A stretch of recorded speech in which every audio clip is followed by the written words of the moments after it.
Hi guys, this is Leela. Welcome to my channel Leela Web Dev. In this video, I will describe the process for handling the file reading in Node.js efficiently using an event-driven approach with the EventEmitter class. Normally, all the people, if you try to see in our Node.js, we have a concept called as an event emitter. So if you don't have understood about this one, so we can have an event emitter class. That event emitter will try to, you can emit an event and you can listen to that event and you can off the event and you can only once you can event and you can remove the event. Like this, we'll be having an event listener. So I hope that everyone know about this event. When you are trying to work in the browser JavaScript also, you'll be able to listen. You are able to understand about this event listener thing. So here is a breakdown what is happening for this one. Let's try to understand. Let's go to the file system, so which we are trying to learn it. Fine. So now what I want to do it is I want to clean up this code. Okay, so if you try to see this one all, so here I have written in this if condition the everything, right? I want to clean up this code and replace some lines with the so here to improve the clarity. So now here if I try to understand here, so for the first one is we are trying to get the file size, okay, and we are allocating the buffer to store the file data, and we are determining where to start the buffer. Okay, so determining where to start reading the file, specify how many bytes to read, ensure that entire files are read. So that is the main thing. So now we'll try to use the event emitter for cleaner code.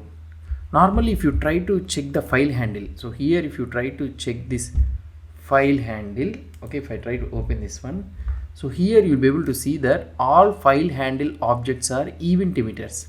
So that means I can able to use these events classes in this one. So normally this file handle object or in the Node.js inherits from the event emitter, meaning that we can listen for and emit custom events. Instead of manually handling changes every time a file is read, and we can decide to emit an event, change event when the file contents change, handle this event with a separate function, making the code modular and also the cleaner way. So let's try to see this one, the event. So here what I can do it is, so the event system normally works as follows. When a change occurs in the file, the event is emitted and a listener function responds to the event and process the file content. So now let's try to see. So for example, let's say that here I will be having an event emitter. Okay, let's try to write an event emitter for this one. So here we are having the command event filer, right? So for this one, what I can do it is, so this one entire thing, instead of writing in the for loop, I can move this one to the what I can say it is to here. Okay, so I can use it at the top. So fine, so this is our code. Now what I want to do it is in this one, sorry, here what I can do it is, so here let's say that command file handler dot on. So I am trying to listen to this change event, and here this is the method which I want to do it. So here what I can do it is I can copy this entire code. Okay, so here there is no need to close it, this one. So here I can copy this entire code, and here I can do this one, and here I can write it as an async. Okay, and here what I can do, so here if event type is equal to change means then I want to emit an event. So here I can write it as command file handler dot emit of change of event. That's it. So now here just we have written a simple code in a such a way that, so here we have written this file handler and we have written it like this. So now now let's try to see whether we can able to execute this code or not. So if I try to check this code, let's go in here into this one. So here I will try to show you the exact code. Okay, I am opening, I'm making this one as bigger. Fine, let's try to stop this one, and here let's try to make it bigger so that you can able to see it clearly. So here I am doing node.app.js file. So now if I try to save this file again, you will be able to see the same thing. So here the byte rate is 50 and the buffer we are able to read it. So here we are able to get the 2 times because of the my operating system or something like that. The multiple events is firing. that purely depends on the operating system or the editor which is trying to do it. So multiple saves it is trying to do it. So let's leave it. We'll try to handle that one also in the upcoming thing. So now this makes the code more organized and also the reusable.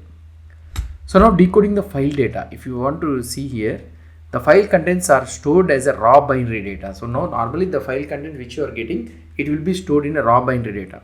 Not only here, when we tomorrow, so upcoming videos when you are trying to learn about the TCP, the network data when it is flowing. So this all the data will be transferred using the raw binary data, only zeros and ones, and this is the buffer is the only thing which we will be able to handle that case.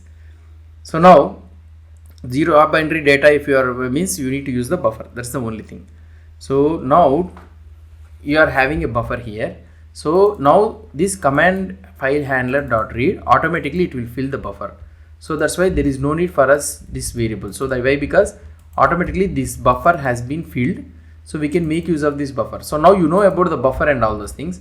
So now what you can do here, so let's try to console.log of buffer. So let's try to check the buffer, what is the data you are trying to have it.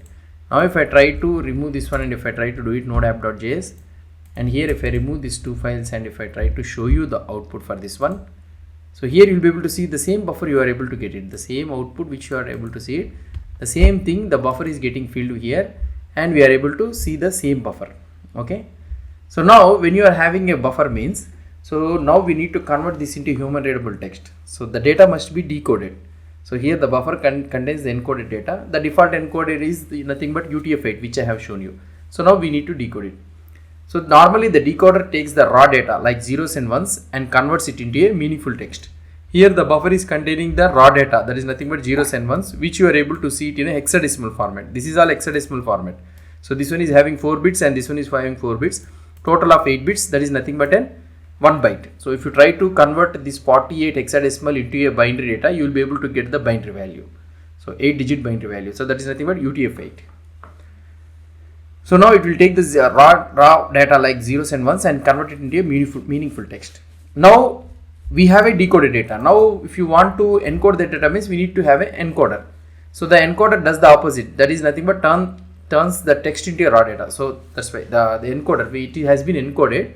So decoder takes the raw data and converts it into a human readable format, whereas an encoder takes the opposite. So takes the text or something human readable format and it converts into a raw data, that is nothing but binary data, zeros and one. So Node supports character encoders and decoders like UTF-8 natively. So if you want to decode the images or videos or something like that means, then we need to use a third-party libraries. So that is a different case. So now decoding the buffer in the Node.js. So here we can remove the unnecessary code related to the saving the promises. So now here what you can do it is, so here if you want to convert it, you can use the .to string of. So if you want to, you can mention UTF-8. By default it is UTF-8 only. So if you don't mention it, it will by default it will take it as an UTF-8. Now if I try to see this node app.js and in the command.txt, if I save this one and if I try to show you, see here the same content we are able to see this one from the buffer. So that is the main thing.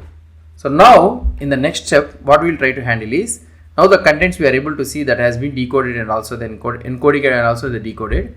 So now what we need to do it is, the next step is to interpret the user command. So whatever the user writing the commands here, we need to interpret, and the goal of our this demo is to check the command. So if he asks us to create a file means we need to create a file, delete a file means we need to delete a file, append data to a file and perform other file related operations. We'll try to see it. So in the next step of the project we'll try to implement it. So now by end of this video, what I want to tell you is, now the code is now cleaner and also more modular. We have used the event emitter, which makes the file handling process event driven, and we have made use of the buffers and decoders, ensure that the file data is processed correctly. And the next step what we need to do it is, we need to interpret and execute the file related commands based on the content. So that's it guys about this concept. So hope you understood about this one. If you have any doubts or any suggestions, please post the comments below to this video. And if you like this video, please do support me by subscribing to my channel. Thank you.